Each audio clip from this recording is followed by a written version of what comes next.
Errores o dificultades bíblicas. Respuesta a supuestos errores históricos en los deuterocanónicos. Los libros deuterocanónicos son aquellos 7 libros del Antiguo Testamento presentes en Biblias católicas y que no están presentes en Biblias protestantes.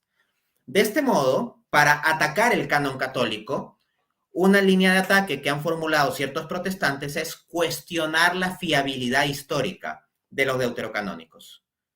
Pasan a alegar que los deuterocanónicos no son históricamente fiables, contienen errores, son libros llenos de errores, que no son confiables y que libros así no pueden ser parte de la Biblia y por lo tanto el canon católico sería falso y los protestantes estarían bien en rechazar esos libros.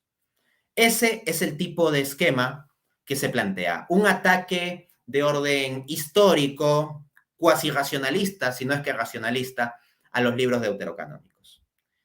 Vamos a comenzar primero a presentar este tipo de ataque y voy a mostrarles que comete lo que se podría llamar, o lo que se llama propiamente en las falacias, la llamada falacia del embudo. La falacia del embudo es una falacia que consiste en que para uno mismo se permite un criterio ancho para beneficiarse uno mismo, pero cuando se trata de criticar al otro, ponen un criterio muy estrecho. Entonces, normalmente los protestantes que realizan ataques históricos contra los libros deuterocanónicos, lo que hacen es que ponen el estándar muy ancho cuando se trata de defender los libros del canon protestante, con los cuales coincidimos los católicos, claro está, pero cuando se trata de atacar los deuterocanónicos, ponen unos criterios muy estrechos y muy exigentes, distinto a lo que hacen con los deuterocanónicos, o perdón, con los demás libros, ¿no? Y voy a mostrarle esto citándoles a dos apologetas protestantes muy conocidos, Josh y Sean McDowell. En su libro Evidence That Demands a Verdict, el famoso libro Evidencia que demanda un veredicto, editorial Thomas Nelson, Nashville, 2017, página 38, dicen sobre los deuterocanónicos, que ellos le llaman apócrifos, ¿no? Los protestantes normalmente les llaman apócrifos. Dicen lo siguiente, cito, abundan en inexactitudes y anacronismos históricos y geográficos. Noten que esto es exactamente lo que dicen los ateos de toda la Biblia, que la Biblia abunda en anacronismos históricos, errores geográficos, etc. Pero bueno, estos autores protestantes, esa crítica que los ateos hacen contra la Biblia en general, se la hacen a los libros deuterocanónicos que ellos no quieren aceptar, ¿no? Entonces, cuando se trata de atacar a los deuterocanónicos, dicen eso. Pero miren lo que dicen en la página 601 de exactamente el mismo libro que les acabo de citar. Estos autores apuntan. Aunque los críticos comúnmente afirman que el Antiguo Testamento contiene auténticas contradicciones, muchos estudiosos de la Biblia han proporcionado armonizaciones plausibles a lo largo de los siglos. Las supuestas contradicciones a menudo surgen de errores en la interpretación, ignorando el género o los recursos literarios, o a través de una serie de suposiciones defectuosas. Tales supuestas contradicciones requieren mayor investigación y otras han sido resueltas satisfactoriamente. Pero dada la trayectoria de los estudios, tenemos buenas razones para creer que, si se conocieran todos los hechos, todas las supuestas discrepancias desaparecerían. ¿Qué les quiero mostrar con esto, amigos míos? Noten, cuando se trata de problemas con los deuterocanónicos, aparentes inconsistencias históricas o contradicciones, automáticamente estos autores protestantes dicen, ah, sí, esos libros están llenos de errores históricos, anacronismos, errores geográficos, etc. Pero cuando se trata de los otros libros del Antiguo Testamento, aquellos que sí están en el canon protestante, ahí sí están preparados a presentar toda suerte de posibles conciliaciones. Y en caso no puedan resolver una contradicción, ¿qué es lo que dicen? Que de todas maneras, en el futuro se puede pensar que se explicará mejor el asunto. Noten cómo dice que ciertas contradicciones o alegadas contradicciones del Antiguo Testamento del canon protestante requieren mayor investigación, ¿no? O sea, no dicen automáticamente, ah, sí, eso demuestra que nuestro canon está mal y estos libros se equivocaron. No. Si no pueden resolver algún tema histórico difícil de su propio canon protestante, se abren a la idea de que, bueno, estos con mayor investigación sí se podrá resolver. Eso mismo no se lo permiten a los deuterocanónicos. Entonces es una falacia del embudo de parte de estos protestantes, ¿no? Pero asimismo, este tipo de ataque comete una falacia de petición de principio. ¿Saben por qué? Porque el protestante, por ejemplo, con el libro de Génesis o el libro de Éxodo, que está en su canon, y también en el nuestro, claro está, cuando hacen ataques históricos sobre el Génesis o el Éxodo, los protestantes lo defienden, lo defienden, lo defienden, y aunque haya casos difíciles de defender, tratan de acudir a pues diversas alternativas con tal de no afirmar que hay una genuina contradicción. Pero cuando se trata de los libros deuterocanónicos que los católicos tenemos en nuestro canon, basta la más mínima posibilidad de lo que parece ser una contradicción y al toque señalan, error, contradicción. Es porque hay una falacia de petición de principio. Como ellos desde ya asumen a Génesis y Éxodo correctamente como inspirados, estoy de acuerdo con que son inspirados, claro está, pues están totalmente dados a defenderlos. Y al mismo tiempo, como asumen incorrectamente que libros como Sabiduría o Baruch, deuterocanónicos, no son inspirados, están totalmente dados a atacarlos. Entonces, en el fondo, es eso lo que está primando. ¿Por qué? Porque si ellos supusiesen que los deuterocanónicos son inspirados, les permitirían las mismas posibilidades que les permiten a los demás libros del Antiguo Testamento. Por eso, miren lo que dice San Agustín en su obra Contra Fausto, libro 11, número 5. Cito. Si estamos perplejos ante una aparente contradicción en las escrituras, no es permisible decir, el autor de este libro está equivocado, sino, el manuscrito es defectuoso, o la traducción es incorrecta, o no hemos interpretado correctamente.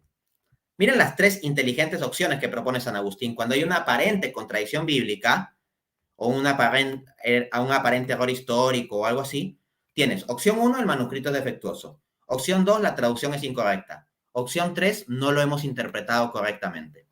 Los protestantes están completamente abiertos a aplicar estas tres opciones a cualquiera de los libros, de los 39 libros de su canon del Antiguo Testamento.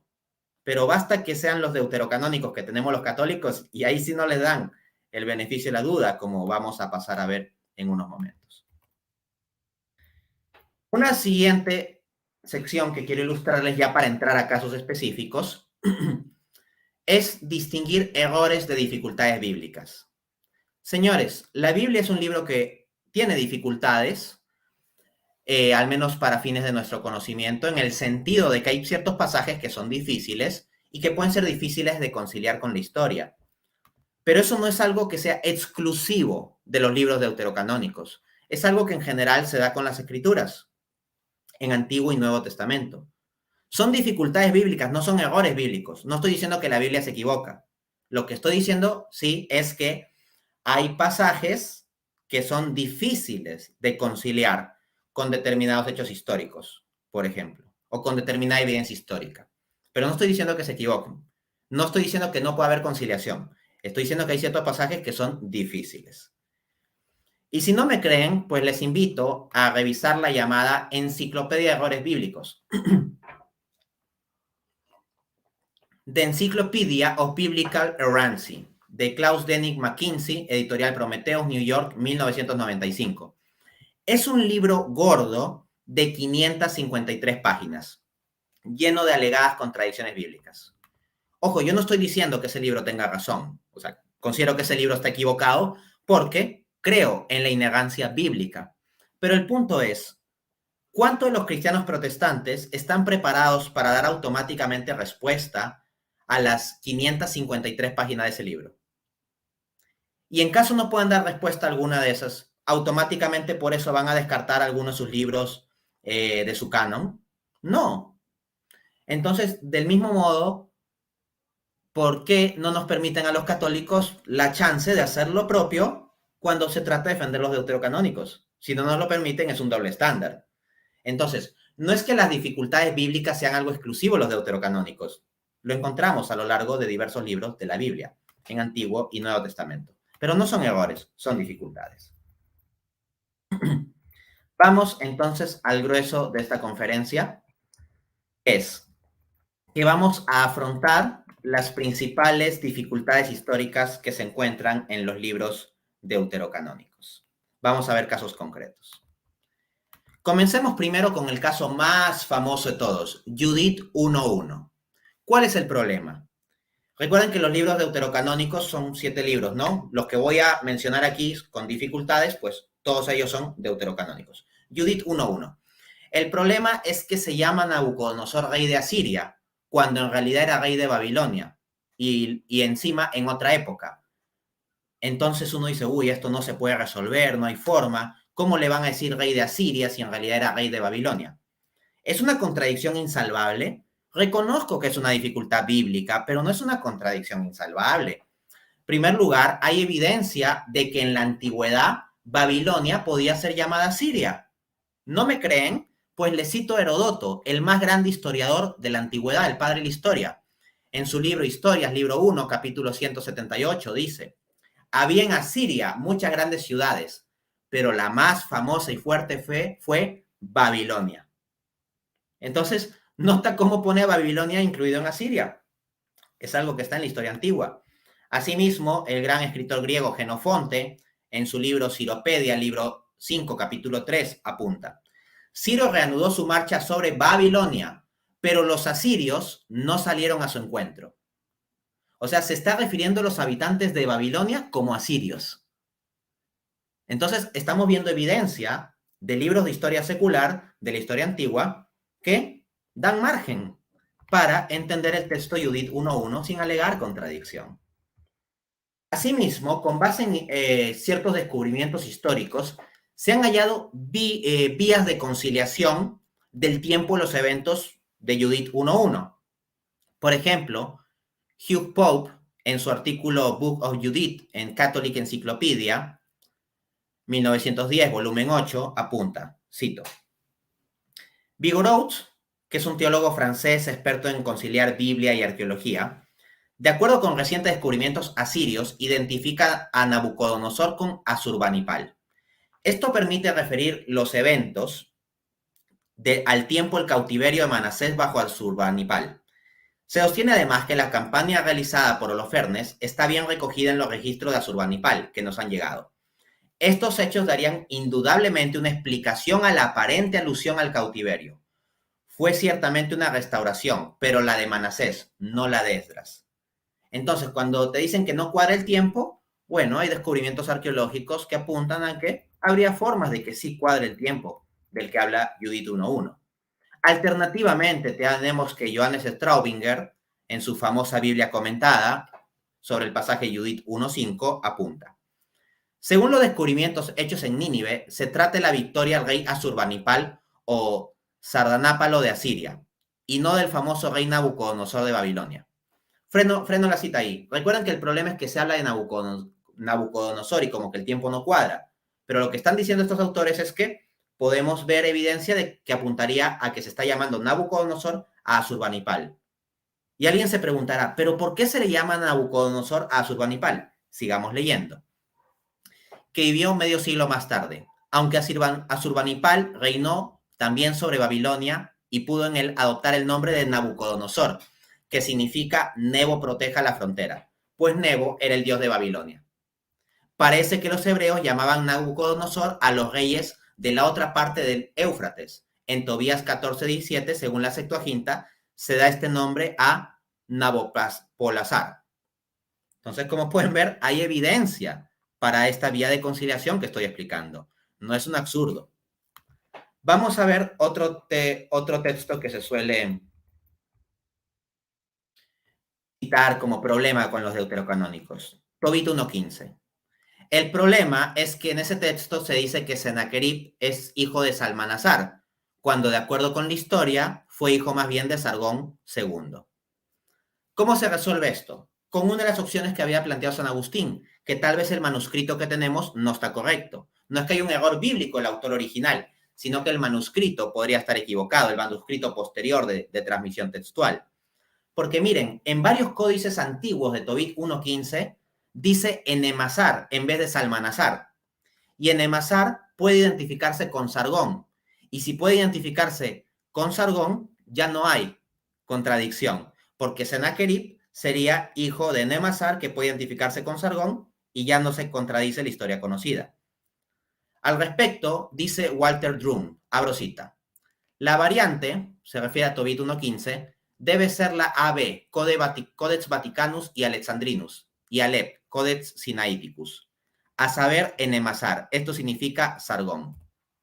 Entonces, como pueden ver, si se ven otras versiones de los códices antiguos de Tobit 1.15, ya no hay contradicción, porque se hablaría de Enemazar que podemos identificar con Sargón.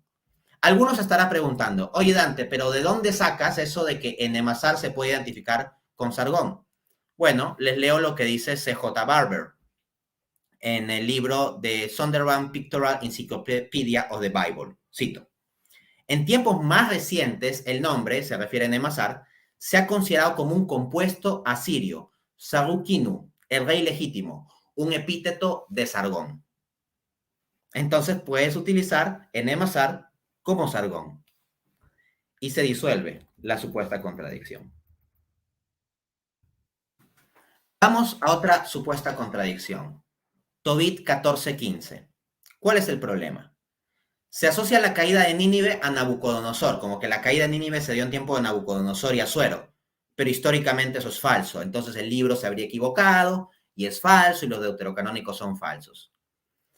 Sin embargo, si ustedes revisan manuscritos antiguos, se encuentra que el texto no dice Nabucodonosor. Si ustedes revisan el pasaje de Tobit 14.15 en internet, a veces van a encontrar que dice Nabucodonosor, Asuero. Pero, como digo, en manuscritos antiguos, el texto más bien dice Ciázares. Y sí es históricamente correcto conectar a Ciázares con la caída de Nínive. Por ejemplo, esto lo ven reflejado en la New American Bible, edición revisada, donde dice, antes de morir le llegó la noticia de la destrucción de Nínive y vio que sus habitantes eran desterrados a media por Ciázares. Eso históricamente sí cuadra y tiene base en manuscritos antiguos. Entonces, no es problema el libro deuterocanónico, sino de ciertos manuscritos. Otro caso conocido, Baruch 1.1. El problema es que dice que Baruch escribió su libro en Babilonia, pero en Jeremías 43, versículos del 6 al 7, se indica que Baruch estaba junto con Jeremías en Egipto. Entonces los protestantes saltan a decir que hay una contradicción. ¿Cómo puede ser que Baruch escriba desde Babilonia si la Biblia inspirada en Jeremías nos informa que Baruch estaba con Jeremías en Egipto, así que no estaba en Babilonia? Contradicción, los deuterocanónicos son falsos, saltan los protestantes. Pero mira lo que nos dice la página de la Orthodox Church of America, la Iglesia Ortodoxa de los Estados Unidos. Cito. Cuando los judíos huyeron atemorizados a Egipto, debido a su resistencia contra el rey de Babilonia, Baruch acompañó a Jeremías. Entonces noten, Baruch acompañó a Jeremías a Egipto. La tradición rabínica sugiere que Baruch regresó a Babilonia después de presenciar la muerte de Jeremías. Entonces no hay contradicción.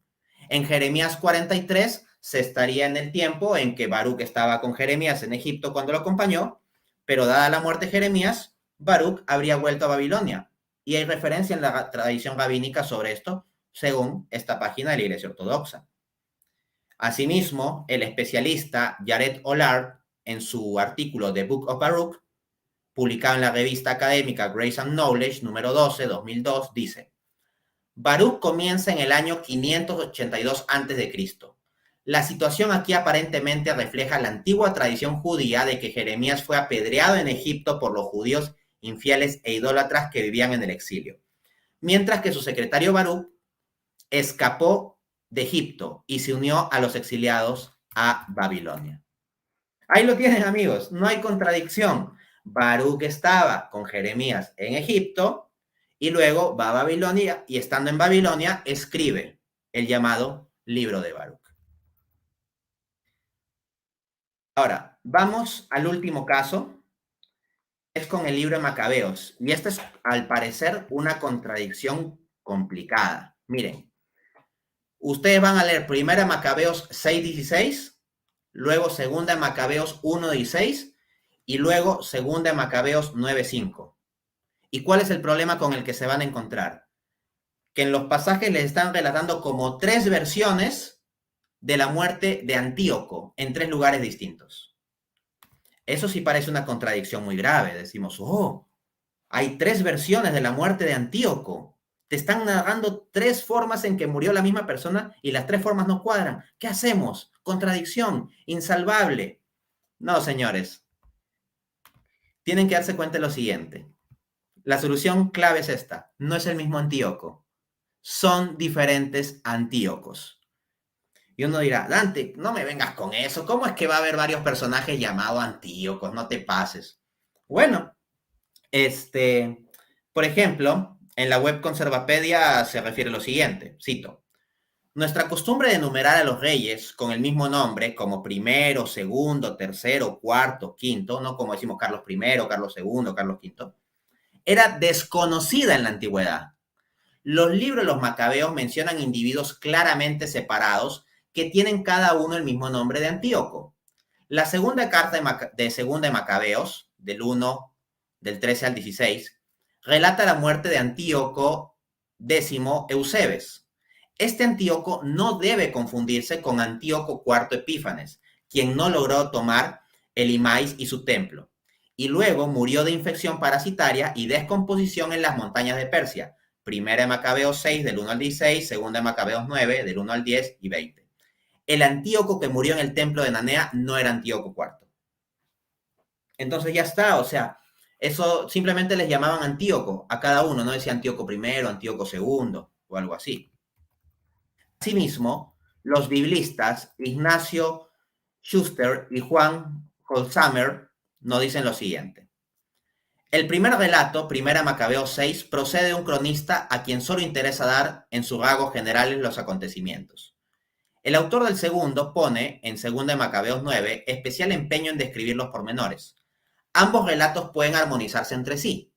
Antíoco quería saquear el templo de Artemis, Nanea, en Persépolis, provincia delineada Persia, pero fue puesto en fuga. A su regreso a Babilonia, le llegó la noticia de la derrota de sus tropas en Palestina. Le afligió tanto esta mala nueva que enfermó gravemente. No obstante, insistió en apresurar su viaje a Jerusalén para tomar terrible venganza de los judíos. La rapidez del viaje agravó sus dolores y le hizo caer del carro, con las consiguientes contusiones y heridas, que empeoraron su estado. Según de Macabeos 1, refiere que, habiendo Antíoco intentado saquear el templo de Persia, fue asesinado con su séquito. Aquí hay una confusión con Antíoco III, en quien concurren estas circunstancias. O, de otra suerte, sería preciso admitir que la carta recoge un rumor propalado en Jerusalén. Véase 2 de Macabeos 5:5, donde se hace mención expresa de un falso rumor acerca de la muerte de Antíoco.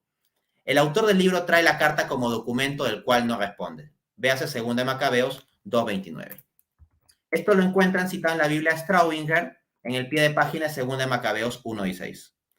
Miren, no es necesario que ustedes entiendan el 100% de todos los detalles que estoy explicando aquí. Este mismo video tendrán tal vez que repetirlo con más paciencia, porque yo sé que es mucha información. Pero lo que quiero mostrarles es que hay formas de conciliar estos relatos, de que hay vías históricas. Yo no digo que sean fáciles, no son fáciles, pero vamos a examinar el siguiente punto. Y con el siguiente punto cierro. Mi pregunta es, ¿son exclusivas estas dificultades de los deuterocanónicos? Miren, un protestante que puede estar escuchando esta conferencia puede estar pensando, o incluso un católico, Dante, pero de todas maneras, esas soluciones que estás dando como que son un poco rebuscadas. Ya, pero déjenme informarles lo siguiente. Si un protestante quiere descartar los deuterocanónicos porque haya dificultades bíblicas que requieran, pues, todo este trabajo para ver vías de solución, le informo que con esa misma lógica debería arrancar otros libros de su propio canon. Porque en los propios libros del canon protestante, que claro está, compartimos los católicos en ese punto, hay dificultades bíblicas muy serias. Y déjenme referírselas rápidamente. El libro de Esther. Miren lo que nos dice la autora no católica Carol Meyers en su artículo Esther, de Oxford Bible Commentary, publicado por Oxford University Press, New York, 2007, página 325. Dice, las flagrantes dificultades históricas, las inconsistencias internas, la pronunciada simetría de temas y eventos, la abundancia de diálogos citados, todo apunta a Esther como una obra de ficción. Como el libro de Daniel es una prosa de ficción, sobre la interacción de extranjeros y hebreos. Noten, el protestante George McDowell descartaba los deuterocanónicos porque supuestamente están llenos de errores históricos. Pero exactamente eso es lo mismo que dice esta autora especialista en un libro publicado por la Universidad de Oxford sobre el libro de Esther, que los protestantes sí tienen en su canon. Entonces es curioso, como que no le dan el beneficio de la duda a los deuterocanónicos, pero sí se lo dan al libro de Esther. El doble estándar. Vamos a ver otro caso. El libro de Daniel. Dice Steven Anderson, académico protestante, PhD por el Dallas Theological Seminary. En su libro Darius the Myth, A Reappraisal, dice, cito, Darío el Medo es un personaje en Daniel. Sin embargo, la posición académica dominante afirma que nunca existió tal persona como Darío el Medo. Los académicos evangélicos han propuesto varias soluciones, pero permanece una medida de insatisfacción con dichas soluciones. Fin de cita. Entonces, si algún protestante no está satisfecho por las soluciones que yo he dado y quiere descartar los deuterocanónicos, bueno, pero resulta que este autor te está informando que con el libro de Daniel, con el personaje de Darío el Medo, las soluciones que suelen dar los propios protestantes para tratar de conciliar el problema histórico con Darío el Medo no son muy buenas, no parecen ser muy convincentes, según este autor. Entonces, con esa lógica, los protestantes también tendrían que sacar de su Biblia el libro de Daniel. En tercer lugar, el libro de Esdras, que los protestantes tienen en su Biblia. Ahí se llama a Darío rey de Asiria, cuando en realidad Darío es rey de Persia. En Esdras 6:22 dice, había cambiado el corazón del rey de Asiria hacia ellos, y se refiere a Darío. Entonces, cuando los protestantes saltan a decir que Judith 1:1 no cuadra con la historia y que los protestantes tenemos que arrancar el libro Judith de nuestras Biblias, entonces con esa lógica deberían arrancar el libro de Esdras, porque en Esdras 6:22 hay un problema histórico. Ojo, yo no estoy diciendo que esos libros tengan errores, no se me confunda. No estoy diciendo que Esdras 6:22 esté en error. Lo que estoy diciendo es que hay una dificultad bíblica y que no es fácil de resolver. Y ese mismo problema lo enfrentan los protestantes. Para cerrar, miren, puede ser que les haya parecido compleja las vías de solución sobre este tema de las 3 muertes de Antíoco, ¿no? Pues bien, déjenme mostrarles algo más complejo todavía. El caso de las 3 muertes de Saúl, del rey Saúl en la Biblia que compartimos católicos y protestantes. Miren, les leo. 1 Samuel 31, del 4 al 6. Entonces dijo Saúl a su escudero, saca tu espada y traspásame con ella, para que no vengan estos incircuncisos y me traspasen, y me encarnezcan. Mas su escudero no quería porque tenía gran temor. Entonces tomó Saúl su propia espada y se echó sobre ella. Y viendo su escudero a Saúl muerto, él también se echó sobre su espada y murió. Así murió Saúl en aquel día, juntamente con sus 3 hijos y su escudero, y todos sus varones. Entonces noten, versión 1 de la muerte de Saúl. En el canon protestante mismo está ese pasaje. Saúl agarró su espada y se echó sobre ella. Ahora vamos a leer 2 Samuel 1, del 4 al 10. David le dijo, ¿qué ha acontecido? Te ruego me lo digas. Y él respondió, el pueblo huyó de la batalla y también muchos del pueblo cayeron y están muertos. También Saúl y Jonathan, su hijo, murieron. Dijo David a aquel joven que le daba las nuevas, ¿cómo sabes que han muerto Saúl y Jonathan, su hijo? El joven que le daba las nuevas respondió, casualmente vine al monte de Gilboa y hallé a Saúl que se apoyaba sobre su lanza. Y venían tras él carros y gente a caballos. Y mirando él hacia atrás me vio y me llamó. Y yo dije, heme aquí. Y me preguntó, ¿quién eres tú? Y yo le respondí, soy Amalecita. Él me volvió a decir, te ruego que te pongas sobre mí y me mates, porque se ha apoderado de mí la angustia, pues mi vida está aún toda en mí. Yo me puse sobre él y le maté. Versión 2 de la muerte de Saúl. Saúl le pidió a un joven que lo matase. Complicado. Ahora vamos a ver la última versión y con esto cierro la conferencia. 2 Samuel 21, del 12 al 13. Entonces David fue y tomó los huesos de Saúl y los huesos de Jonathan su hijo, de los hombres de Jabes de Galat, que los habían hurtado de la plaza de Betzán, donde los habían colgado los filisteos, cuando los filisteos mataron a Saúl en Gilboa. e hizo llevar de allí los huesos de Saúl y los huesos de Jonathan su hijo. Y se recogieron también los huesos de los ahorcados. Entonces, tercera versión de la muerte de Saúl, lo mataron los filisteos. Versión 1, él se mató a sí mismo con su espada. Versión 2, le pidió a un joven que lo matara, un joven amalecita. Versión 3, lo mataron los filisteos. Complicado. Por supuesto, hay formas de conciliar estos relatos bíblicos, pero no es fácil. No es fácil. Entonces, cualquier protestante que quiera venir a cuestionarme históricamente los deuterocanónicos, primero que me resuelva los problemas de Esther, los problemas de David, de Daniel, los problemas de Esdras y el tema de las 3 versiones de la muerte de Saúl, que están en su propio canon. Y solo cuando los haya resuelto con total certeza, ya venga y cuestione los deuterocanónicos, ¿no? Pero reconozcamos, dificultades históricas, no errores bíblicos, sino dificultades históricas hay tanto en los deuterocanónicos como en otros libros del Antiguo Testamento.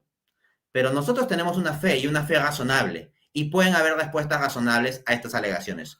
No es materia de esta conferencia resolver las dificultades históricas sobre los casos de Esther, Daniel, Esdras y esto de las 3 muertes de Saúl. Uno, porque no da el tiempo, y dos, porque más bien estoy usando esas dificultades para mostrar que en el propio canon protestante hay esas dificultades también, así que si tomásemos los criterios de la apologeta protestante Josh McDowell, terminaríamos sacando esos libros de la Biblia, lo cual no viene al caso.